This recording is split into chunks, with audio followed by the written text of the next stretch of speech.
Reinforcement learning is often considered to be the third paradigm of machine learning, along with supervised and unsupervised approaches.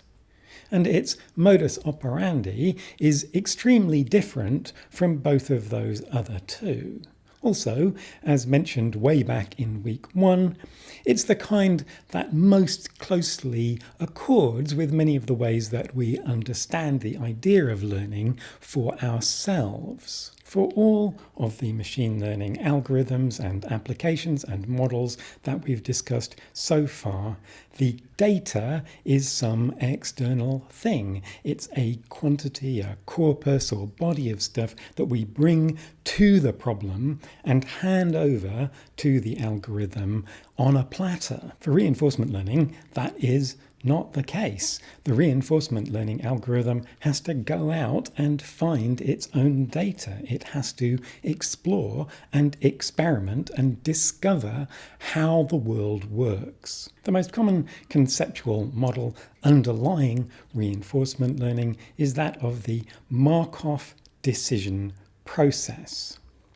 Markov decision processes are a model not unlike the hidden Markov models that we discussed a couple of weeks ago. Both of them are founded on the basic idea of a Markov chain. They posit a system that we observe that exists in a number of discrete states, and it transitions between these states stochastically from one time step to another. As with hidden Markov models, and as the name Markov decision process might suggest, this process is assumed to be Markovian. The future of the process is conditionally independent of the past, given the present. Markov decision processes differ from hidden Markov models in at least 3 important ways. First of all, these states are not hidden. We get to observe them. Second, we are not passive observers of the system, but we get to interact with it.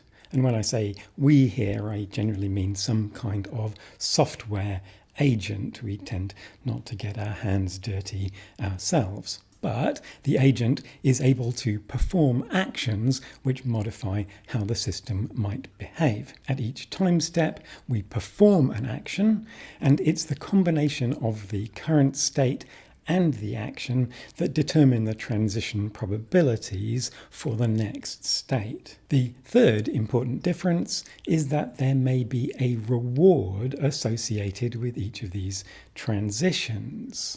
These rewards depend on the actions that we take as well as on the states that we observe. They accumulate over time. There may be multiple rewards to be gained at different stages of the process. And this accumulation of rewards is what we will use to motivate the learning process. So our agent interacting with the Markov decision process will choose its actions based on a policy. The policy, denoted pi, decides what action to take in response to observing what state we are in.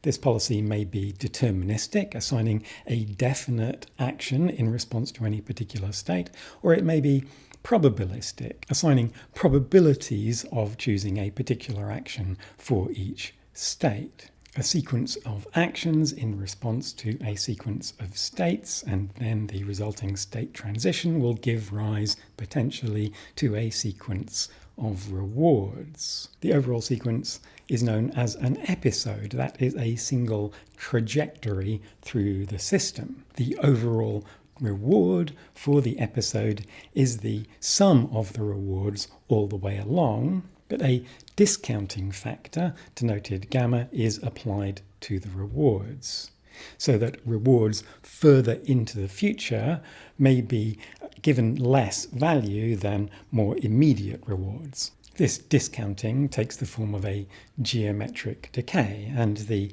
discount factor gamma between 0 and 1 determines how much we value immediate rewards relative to long-term rewards. If gamma was 1, then that would mean all rewards count the same at any stage of the process. If gamma was 0, that would mean we don't care about the future at all. We are only interested in instant gratification. In general, we might expect gamma to be somewhere in between. This matters because some of these processes might take a really long time to pay off. For any given policy, we can estimate its utility, which is the expected value of rewards for applying that policy over many episodes. So classically, Markov decision processes are used to model things like games of skill and chance,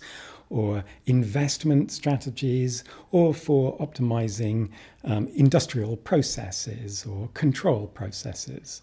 In the latter case, rather than rewards, there may be costs, and the goal may be minimization of those costs rather than maximization of rewards. Given knowledge of all of the model parameters, the rewards and the transition probabilities for all of the states, it is possible to calculate the optimal policy using approaches such as dynamic programming. However, this becomes problematic when the state and action spaces are very large, or also when we don't know the parameters of the model, we don't know the structure and transition probabilities of the states, or we know them only very incompletely. This is where reinforcement learning comes in. Reinforcement learning is an approach that addresses these problems of Markov decision processes in two important ways. The first is that it uses sampling of the process in order to get an idea of how it works. The second is that it can use function approximation to get some kind of estimate of the behavior of the system in terms of its rewards and transition probabilities, without having an explicit model of all of those details. So a function approximator, for example, a deep neural network, will learn to approximate the relationship between actions and states and rewards as a kind of stepping stone to figuring out how to learn optimal or at least good policies in a reinforcement learning context. We're going to define a couple of auxiliary functions that quantify aspects of the process. First of these is the state value function, or v_pi. v_pi of s is the expected discounted total reward that we get by starting in state s and then following policy pi. It tells us the value of being in that state. The optimal policy, pi star, could be seen as the one which maximizes this value for each state. It's useful to decompose this one step further, and this gives us the action value function, q, which looks like this. Q pi of SA is the expected discounted total reward for taking a particular action, action A, when we are in state S, and then following policy pi thereafter. So this decomposes V for one immediate action, and it expresses the quality of that action choice. An optimal policy, pi star, would be the one that at each state chooses the action with the highest Q. Obviously, this definition of the optimal policy is a little bit circular, since it only deals with the immediate state and assumes we know what the optimal policy is thereafter. But this is where sampling comes in. Given a particular policy pi, we can estimate q pi for any given state and action pair S and A just by trying out that action from that state a bunch of times and then averaging over the results. We're assuming here, and for all subsequent discussions, that we have some way of doing this kind of testing and sampling. We must have some environment, usually a computational simulation, in which we can try out actions and see how they work. In practice, actions will be sequence dependent, and so we try out a whole bunch of episodes, sequences of actions which lead us through a chain of different states. We can't try out individual states and actions in isolation. And often the rewards from a particular sequence of actions may only become apparent at the end of the episode. For example, if we're playing a game, we might discover at the end whether we win or lose. But retrospectively, we can associate the rewards with particular choices of actions from particular states that occur earlier in the sequence. If the state and action spaces are small, then it may be possible to use this kind of sampling to get estimates of the QSA value at every state for every action, and use that to determine the best policy. We can learn these Q values iteratively because of the sequencing, because one state leads to another and one action leads to another. We can divide up the Q estimation into the following two parts. This is a form of what's known as the Bellman equation. The optimal Q value, the Q values for the optimal policy, Q star SA, give the expected total value for starting in state S and performing action A. And we can decompose this as the expected return from this immediate action, plus the Q value discounted by gamma for all of the rest of the sequence. When we are learning our Q values iteratively, that leads to an updating strategy like this. At each iteration, we can estimate the action value Qi plus 1 by looking at the expected value of R from taking that action, and then the Q value for the rest of the sequence estimated on the previous iteration. So we can learn those Q values explicitly for every state and every action by building up a big table, essentially, of the values at each combination, but this scales extremely badly as the size of the state space and the number of actions available increase. In particular, in many cases, the state space might be enormous. A famous example here is learning to play Atari video games where the inputs are the full array of pixels on the screen. The number of possible states there is astronomical, and learning all of them individually would be impossible. So instead, we can substitute a function approximator, such as a neural network, which will learn an approximate mapping from state action pairs to values like this, based on its parameters theta. These might be the weights in a neural network, for example. We can then iteratively update these weights, training the neural network by essentially the same processes of backpropagation and stochastic gradient descent that we've seen so many times before. If the function approximator is a deep neural network, then this is known as deep Q learning, and the network itself is often termed a deep Q network, or DQN. An important concept for reinforcement learning is the trade-off between exploration and exploitation. Do we want to try out new actions or make use of the things that we've already learned? At the beginning of the learning process, the agent will know nothing and has no choice but to explore.